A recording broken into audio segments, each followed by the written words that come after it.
Welcome all hunters, anglers, trappers, and shooters to the only fish and wildlife conservation podcast that goes behind the scenes of the business of conservation, the Connecting with Conservation podcast. Our podcast is hosted by John Gassett from the Wildlife Management Institute and Jim Cucaruto of the Outdoor Stewards of Conservation Foundation. John and Jim will talk with experts from all sectors of the conservation arena about their passion for conserving the great outdoors. So please welcome our hosts of the Connecting with Conservation podcast, John and Jim. Welcome to another episode of Connecting with Conservation. I'm John Gassett with the Wildlife Management Institute. I'm Jim Cucaruto, Outdoor Stewards Conservation Foundation. Appreciate you watching. And we have as our guest today, Sam Pedder. So Sam, tell us about yourself.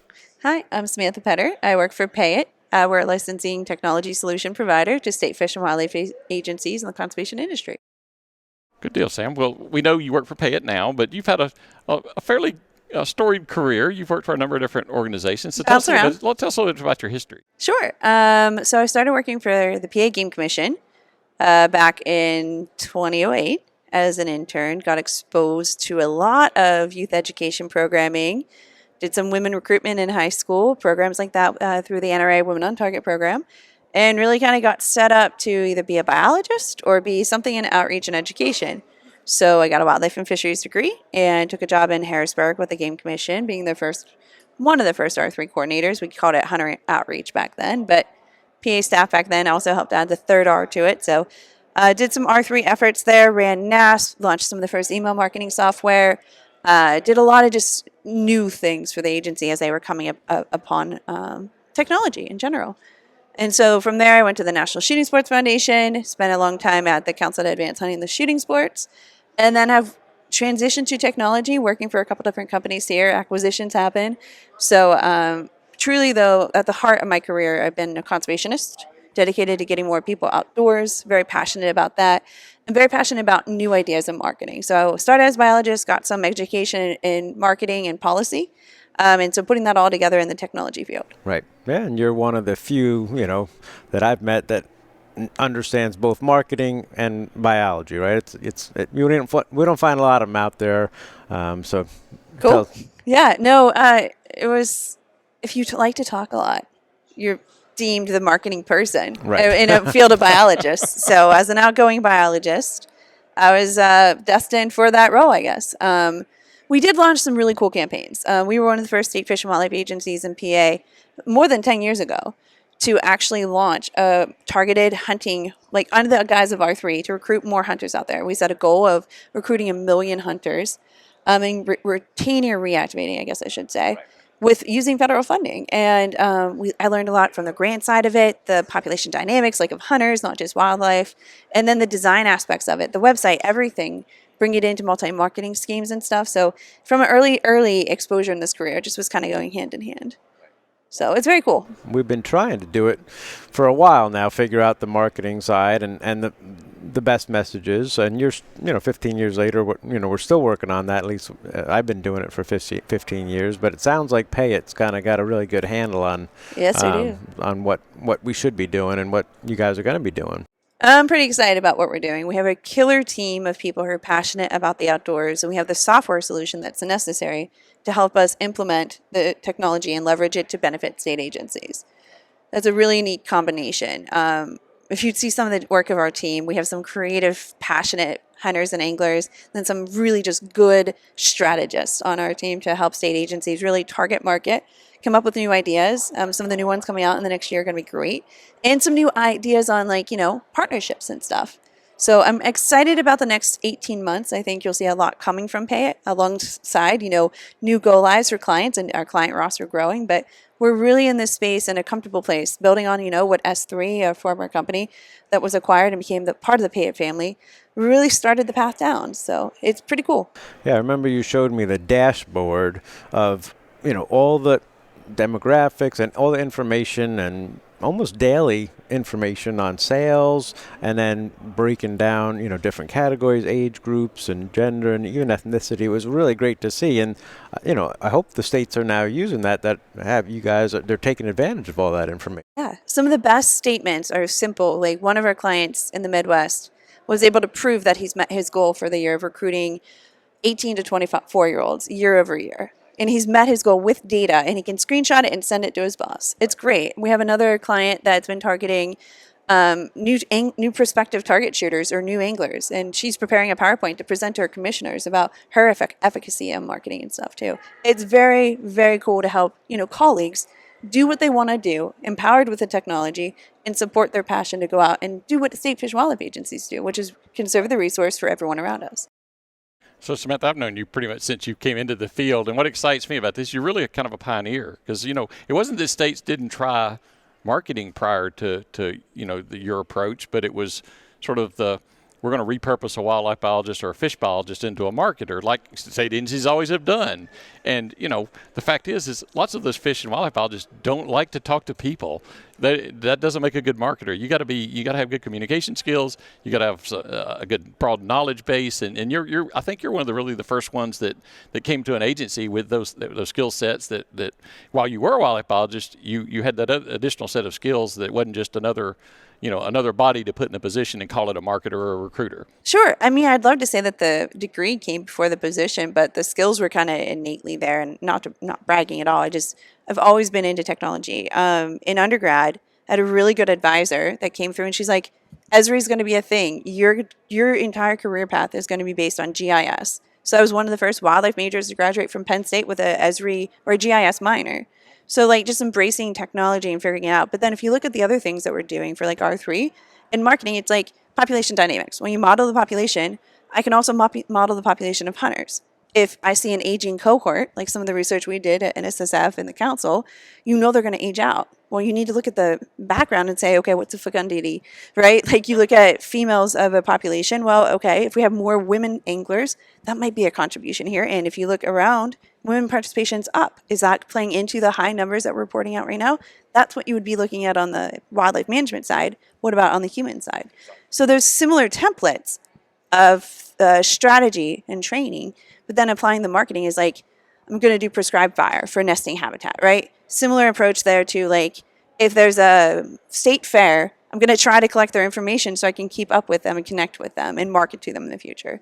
They're very similar concepts. It's just applying different words and different strategies. Different ways of looking at it. Exactly. And, it's similar. And another trait is, you have to be an extrovert, a people person. I don't think you've ever met a stranger. Me? You go up to anybody. It doesn't matter. You're outgoing and excited about what you're doing, even though you're 20 years in now almost. And right. And yet you still, you're just, hard at it right out of school. I got to go make my bones and like day one. And where the rest of us are kind of jaded. It's here we go again. I have colleagues who have been good people to talk to about the jadedness. It is easy to get jaded, but I think people don't step back and look at what's gone through. It's quite easy for, going to call them millennials to be in here and be like, man, nothing's changing. But if you look at the landscape of what's been accomplished in our little niche of the world, we have state agencies getting federal funding to do marketing now. That's a huge win that we didn't have before. We have dashboards that are coming along, right? We have better statistics. We have better... we have an R3 coordinator in almost every state and almost every NGO. We have made growth, and it's quite easy to sit back and complain and not look around you, but we had made growth in the last even decade. And to be fair, I think my colleagues that are in 30 and 40 years into their career, they might not have seen this amount of growth and change in a decade. It took them maybe 30 years, and maybe that's an aspect of technology, of communication, of market. I don't know, but you got to step back and look at it because there has been a ton. Sure. And to talk about federal funding, you mean specifically the excise tax, which we're at ICAST here in Orlando, largest fishing trade show, business fishing trade show in the country, if not the world. And, and there are manufacturers here and importers here who pay that excise tax. And until a few years ago, it was specifically excluded in law to use that money for marketing. So the community went to Congress and got that changed so that now we can do specifically on the wildlife side, not on the English side. But we have RBF, Recreation Fishing Foundation, that gets a substantial amount of excise tax to do their marketing. Exactly. So we had to kind of catch up on the hunting side. So. Yeah, for sure. Well, you see some of the stuff today. The ad from RBFF makes my dad cry. Oh, yeah. Yeah, right? Yeah. How can you avoid that? I was tearing up in the back room and I was seeing 4 times. But to have that level of finesse of a brand, right? You couldn't tell if that was Disney. You couldn't tell if that was whomever, right? But that's our industry. That's empowering. That's powerful because we can compete amongst the other things that are out there. We're out on the market for people's leisure time and stuff like that. Marketing of that expertise, that approach, being with them in that experience is incredible. And so we're getting there on the.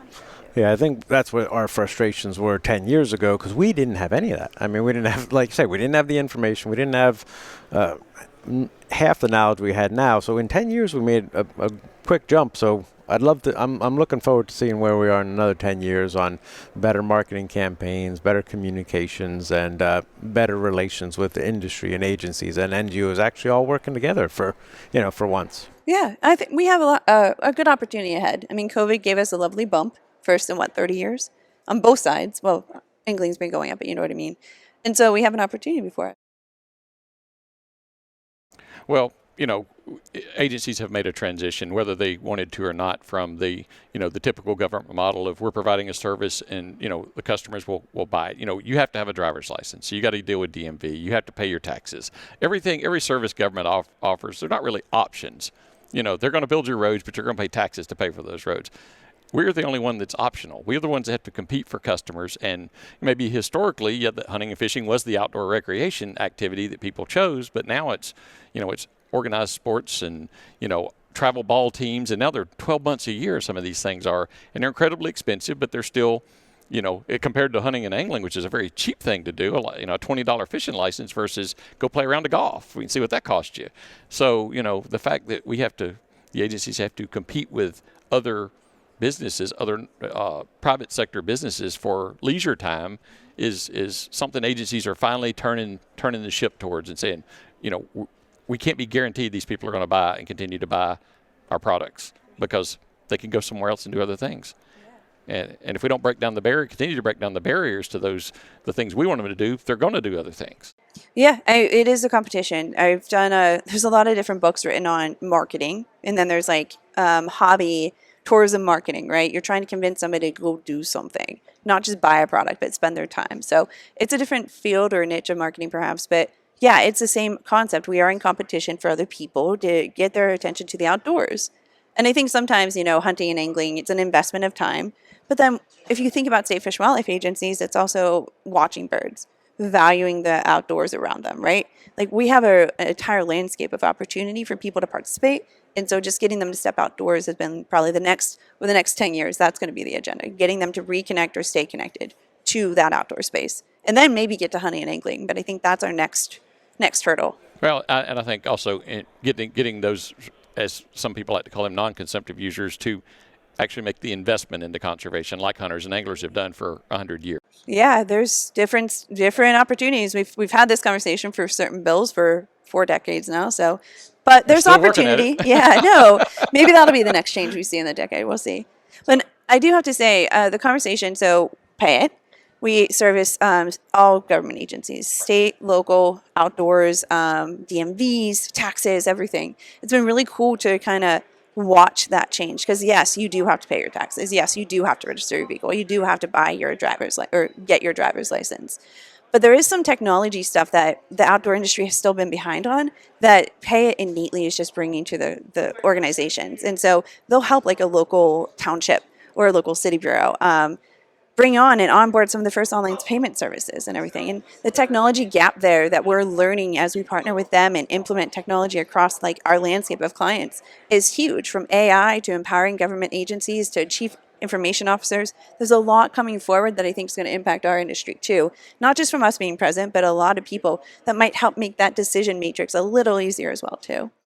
And just breaking down barriers to dealing with government. Accessibility is a huge a barrier that we're pulling away. If you can make it easy so I don't have to spend hours to do something with the government, I can spend a few minutes on my computer and I'm done, then I'm much more likely to do that activity. So there's so much literature and research out there now on accessibility, and with some new federal regulations that pass, it's going to be a mandate, not just an opportunity. So it's embrace it and probably tackle all the challenges ahead of us. So you said the word opportunity, and that's one of the models, the North American model. Everybody in America's got the opportunity to hunt, right, to fish. So, and not only just one opportunity, but when you go fishing, there's saltwater, there's freshwater, there's different species and different techniques and different areas that you can fish.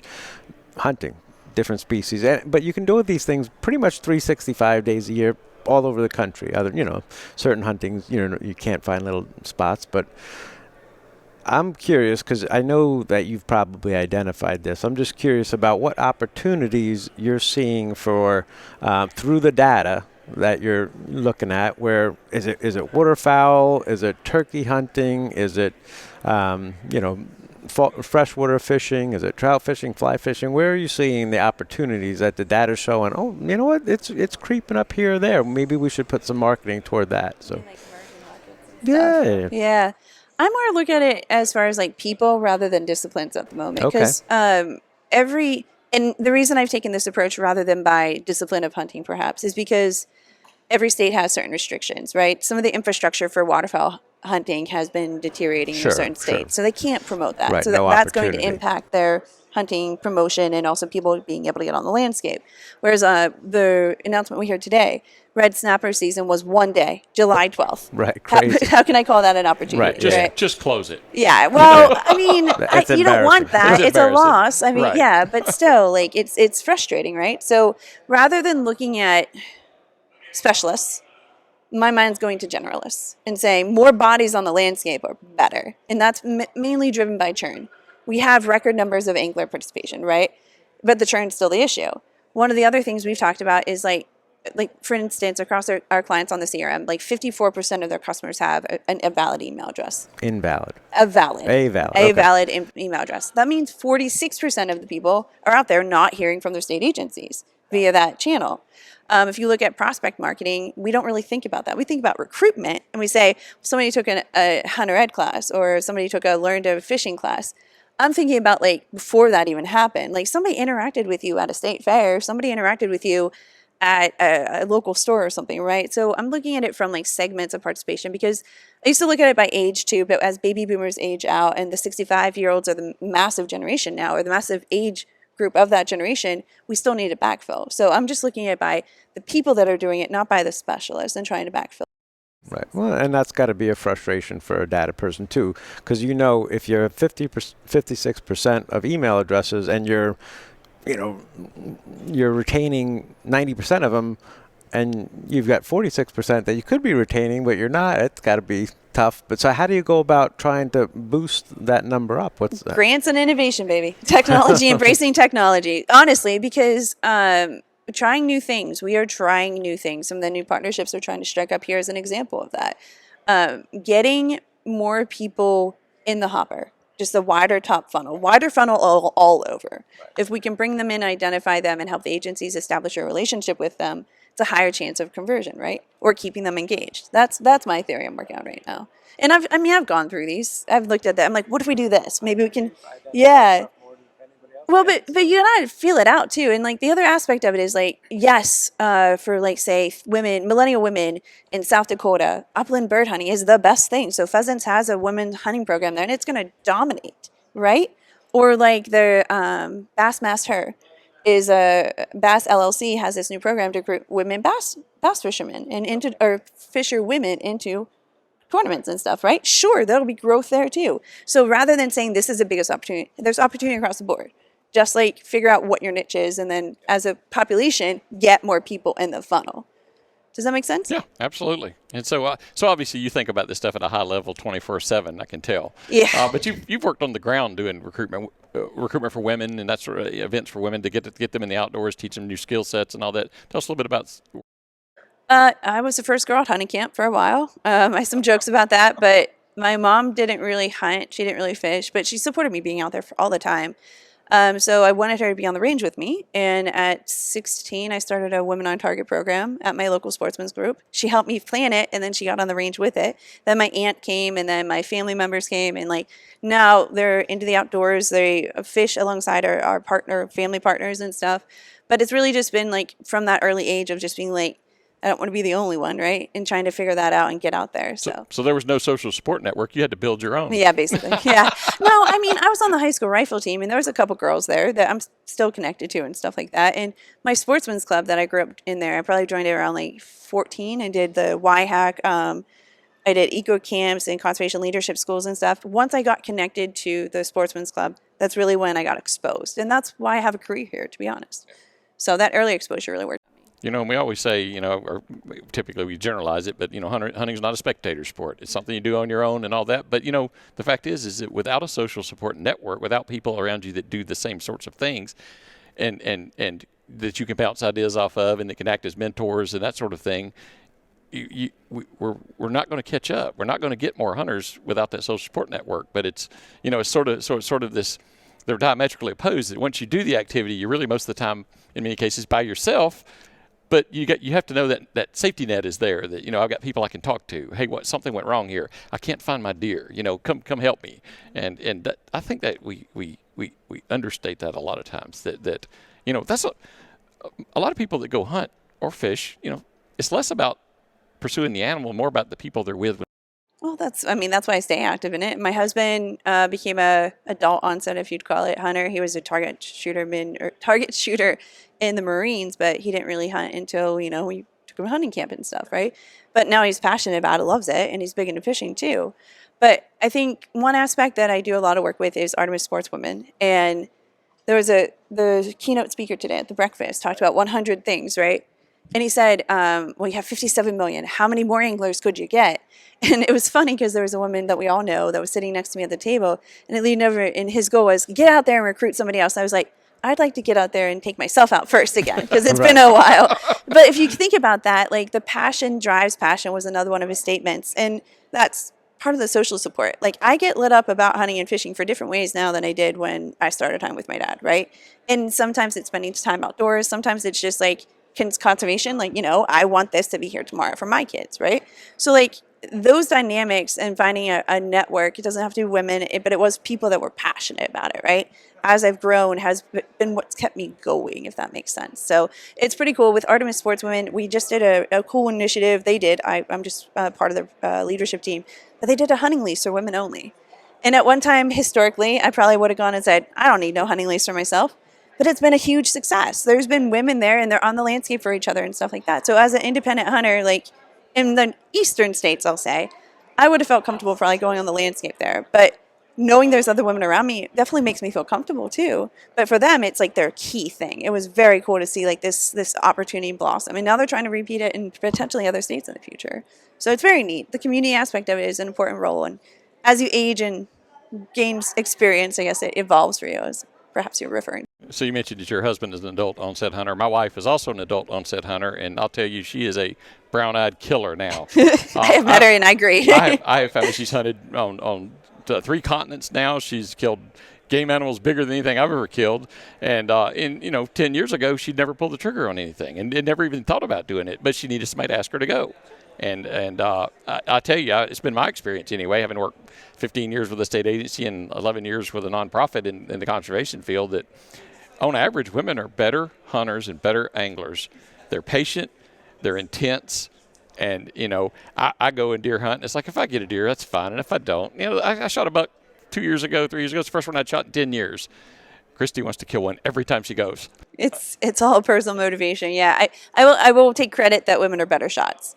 If they're better hunters or not, I'm not sure about that, but they're a better shot. So I like that. Maybe not better hunters, but they're very intent. They're mission oriented. Oh, for sure. Yes, well, yes, they're mission oriented. Yeah. That's fine. Yeah. Yes, I gotta accomplish the goal. And, of course. And I'm up there looking at the birds. You yeah, know? Exactly. Yeah, but yeah, I mean that's part of the reason I fell in love. Like my dad would teach me the trees and stuff like that, and be like, oh, that was a deer, but it wasn't focused on killing at the moment, right? And then I got into the food thing. I'm like, well, I really do like that venison, and let's try this recipe, right? So I don't know, you grow and evolve in your relationship.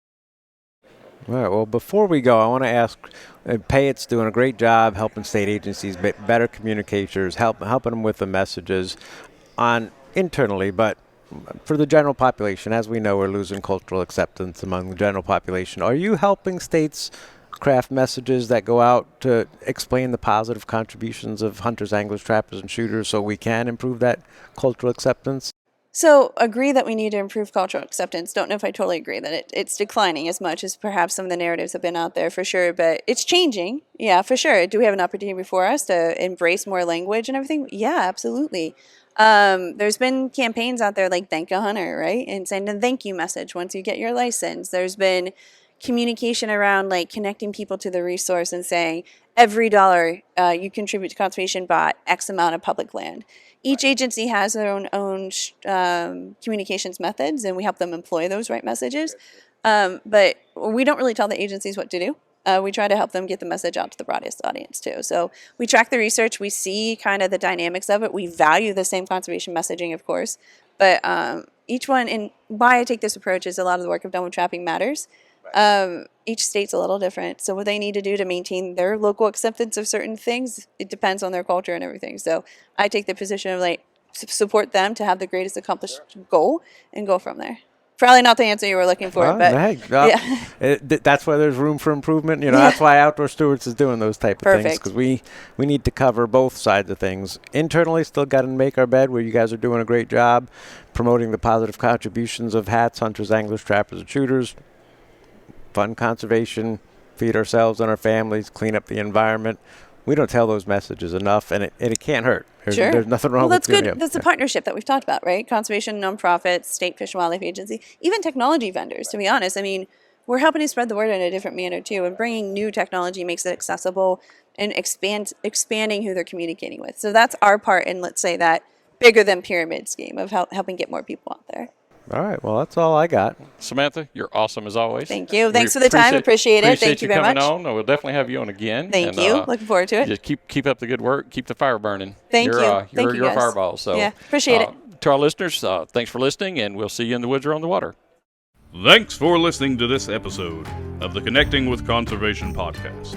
Please do us a favor and tell your buddies, friends, family, and others about what you've learned here today. If you like what you heard, come on back anytime and listen to another episode of the Connecting with Conservation podcast.